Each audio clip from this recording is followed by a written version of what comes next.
All right, movements 2 and 3. Um, so the second movement does not have a poem attached to it. And what's interesting is, well, I loved the Cocteau Twins growing up. And interestingly enough, they were introduced to me by Jeanine Casler. And I have a very special story about that. So anyway, she gave me this record, and I was like, oh my God, this is amazing. I was playing it, it was like a big 33 size record. And it was awesome. And I made a tape of it because that's what you did back then. And so I used to drive my friend Holmes back and forth to the harbor in high school. And so I had recorded it, put it on the tape, and we were like, man, this is so amazing, it's so awesome. We were so happy. And then one day I happened to be driving Jeanine and maybe Tina Hazlow, or I think somebody else home, and like I'm going, oh my God, it's great, I'm gonna play the Cocteau. And he's just like, what is this? So the big records for me were always 33, but they also could be 45s. So anyway, I fell in love with the sound of the Cocteau Twins at 33 RPMs when it was supposed to be at 45 RPMs, and I still feel a little bit ashamed to this day. But yeah, anyways, that was funny. So that got fixed, obviously, and but anyway, so I think that's funny. But through that introduction, going to Tower Records in DC, I was able to hear Harold Budd and the Cocteau Twins. And if you don't know, Harold Budd passed away this year. I loved his music. A fellow named Jeff Prosser also turned me on to more of it, like the White Arcades, beyond that Moon and the Melodies record. And so that night that he passed away, I just went into my studio and I just sort of loaded up a patch.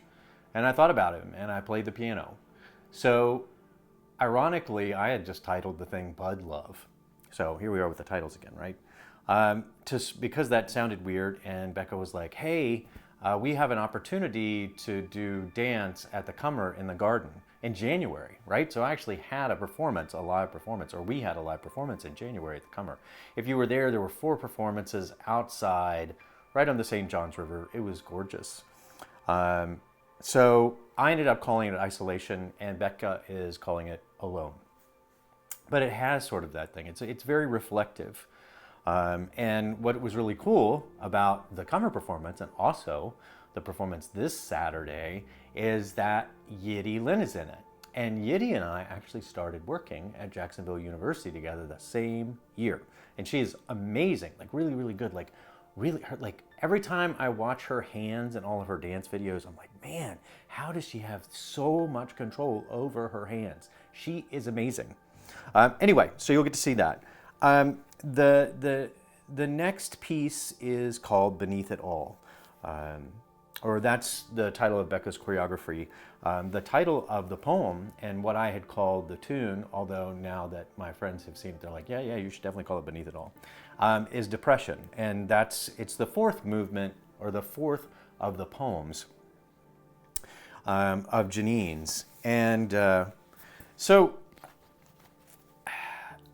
I was trying to figure out how to talk about this and how it came together. I'm singing on this, and I sound very different than a lot of the pop stuff that I've sang before.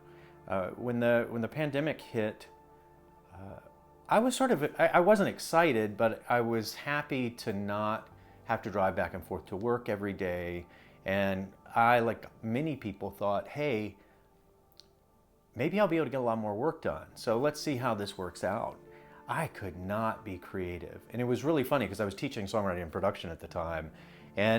So I would share this with my students, like, hey, if you all are struggling, I get it. But I didn't want to be non-functional. So one of the things I did was I decided to take lessons. So my colleague, opera pirate, Tyler Alessi, agreed to give me voice lessons. And the first thing he said when he heard my voice was like, man, you sound really like some sort of like angsty, nasally 90s guy. I'm like, well, I am angsty, nasally 90s guy. Anyway, that was not going to stand in our 21st century. So we went about fixing all of those red wagons. And then the next thing I wanted to do was just improve my guitar playing. And so I'm fortunate to have a student who's amazing, Taylor Neal. He plays on the final movement. Oh, just such a great guitarist that gave me some guitar lessons while I was doing his composition lessons. I think he gave up because I'm just not that great of a student. So that's sort of a little bit of the focus of me working through that. The other part of sort of getting through, especially those early stages, like when everything shut down, was meeting with friends. And so right before my friends and I all turned 50 in 2020, or these really close friends of mine from college turned 50, and we got together and had Zoom cocktails on Fridays, and it was really, really nice. Before that, they had come down here to Florida from New York and Boston for my 50th, but then April was the next birthday, so we didn't do the other three. Hopefully we'll do those this year. But man, that really helped keep me sane and connected. But Dave had started having us come up to play on his music the year and a half previous. So we had started working together again in that capacity. So we made all of these different videos playing together and then sharing files and then playing on each other's tunes. And so I really have Dave to thank for being the impetus for all that. So Scott's playing bass on this. My friend Blasco from Richmond as well, who's just an amazing musician, is playing guitar on it. Bugdozer, check out Bugdozer. Michael James Olson, who I was his first guest artist at Jacksonville University. So before I played here, or before I started working here, I did a show and I got to be his first guest artist. He is amazing, like one of the best, an amazing ambient musician, but also, and he released a record this year that you should check out. But the best teacher of music business, music industry you could ever hope to have.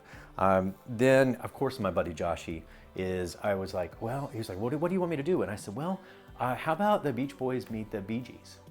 And so he did it. So there's 12 backing harmonies of Josh on that. And then to sort of tie it all together and take it all back to high school, Holmes, my friend Holmes Ives, who has a new record out that you should definitely check out too, mixed and mastered the song. And so I know it's about depression, but for me, it was about connecting with my support unit, and it's probably the reason why the nastier parts of depression have never been able to take complete hold of me, is because I've always had, and I mean not just like ex-wife and my daughters to help and family to take me out, but this great group of friends as an only child that I have sort of adopted as my own family. The choreography for this, I can't really talk to you about the choreography because it's just really brilliant and I'm not smart enough with that vocabulary to talk about it, but there's a line in Jeanine's poem, each baby girl, rotund and mild, a future mom who'll beat her child. And it's really strong. Like I can remember just singing it and just being like, ooh, like it really takes your breath away. These poems are, if you just read through them, so one of the things that you'll see, and I hope I'm not going to, I should have asked, but one of the things that you're going to see that's really very impactful artistically to me is the dancers for this movement are dancing with their daughters. Really, really, it's so nice to work with such thoughtful artists. So that is the second and the third movement. I don't know. I know these are a little lengthy. I'm chatty, so we'll see. But I have 4, 5, and 6 to go. I'm excited to tell you all about those three pieces as well. Don't forget, please get your tickets for Saturday night, Florida Theater. Remember, it's a very gorgeous place to be. See you on Saturday.